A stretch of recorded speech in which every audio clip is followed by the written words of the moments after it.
Bonjour à tous et bienvenue sur TMT. Aujourd'hui, présentation d'une pompe water cooling, une pompe Barrow qui pour moi est une marque nouvelle étant donné que j'ai aucun élément en Barrow dans ma tour. Donc cette pompe Barrow, c'est la SPB17-S V2, donc sortie de l'emballage. Nous avons ce petit carton. Vous voyez, chez Barrow, ils font pas dans la dentelle, c'est très simple.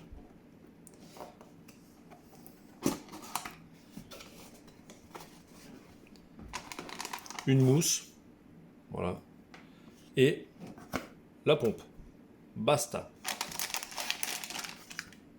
Vous voyez, le packaging est vraiment extrêmement simple. 4 vis et une clé Allen, pardon. Un peu de mousse sur les côtés. Un bout de mousse au fond. Pas de documentation, rien. C'est livré tel quel. Donc voilà le packaging complet de cette pompe Barrow SPB17-S V2. Et voilà la pompe. Donc moi je l'ai pris en finition argent avec le top transparent. Donc vous voyez qu'elle est très belle. Elle a aucune protection, je veux dire aucun plastique hormis celui-là, qui ne sert un peu à rien, parce qu'après une fois fixé, de toute façon on ne le verra plus. Donc l'inscription Barrow ici.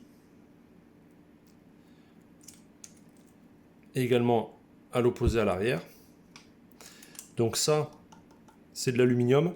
Ça, bien sûr, c'est du plastique. L'inscription Barrow ici aussi, avec un espèce de petit film de protection, je vois. Je sais pas comment on va l'enlever.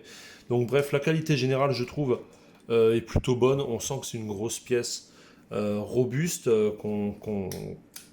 qui quand même fait sa taille. Hein. Regardez dans ma main la taille qui est faite. On pourrait croire que c'est un waterblock vu la dimension. Mais non, c'est bien une pompe. Donc elle est assez volumineuse. Je pense qu'elle va bien donner dans le PC. Donc elle sera exactement ici, à la place de ma pompe réservoir qui est là.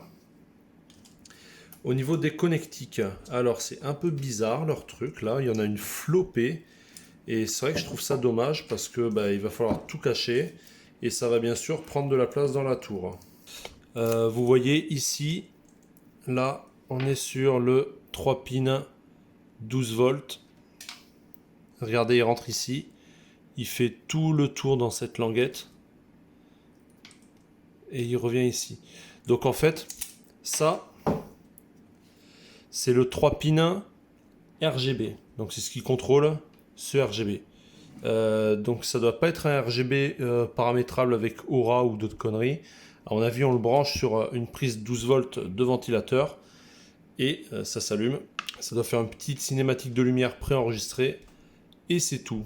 C'est peut-être un peu dommage, non? Un peu moyen. Ensuite, on a ce connecteur pour l'alimenter. On peut soit l'alimenter en Molex avec deux broches, vous voyez, ou un connecteur 4 pins, mais il n'y en a que deux qui sont utilisés, donc le plus et le moins. Et la vitesse, elle, est réglable avec cette petite molette. Donc au maximum ou au minimum. Je trouve ça vraiment dommage. J'aurais bien aimé une gestion automatique. Donc en tout cas, moi je pense que ça va dépendre du bruit, bien sûr. On va aussi voir avec les performances.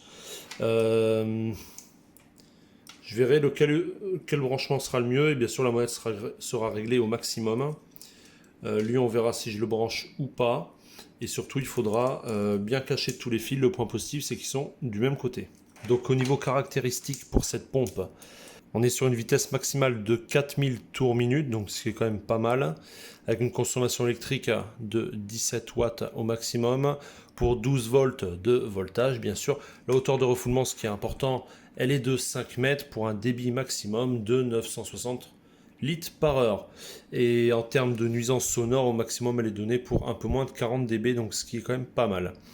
En termes de dimension, eh bien, elle fait 62 mm par 62 mm, donc vous l'avez compris, et elle a une hauteur de 48,5 mm. La longueur du câble, quant à lui, donc le câble le plus long, ça doit être celui-là, fait quand même 60 cm. Donc on n'a pas besoin d'un câble de 60 cm. Cela dit, ça peut être pratique pour le faire passer dans les moindres recoins. Donc, il va bien sûr falloir cacher tout ça parce que c'est vraiment immonde, gros et affreux. En termes de tarifs, on tourne dans les 55 € pour cette pompe. Donc vous voyez, l'entrée est ici et la sortie est ici, tout simplement, avec des connecteurs classiques à visser en 1/4. Voilà, donc merci à tous d'avoir suivi cette vidéo. Si vous avez des questions, comme d'habitude, n'hésitez pas à les poser dans les commentaires. J'y répondrai avec grand plaisir. Merci à tous pour votre fidélité. Comme d'habitude, pensez à liker, à partager et à vous abonner. Merci à tous et à très bientôt.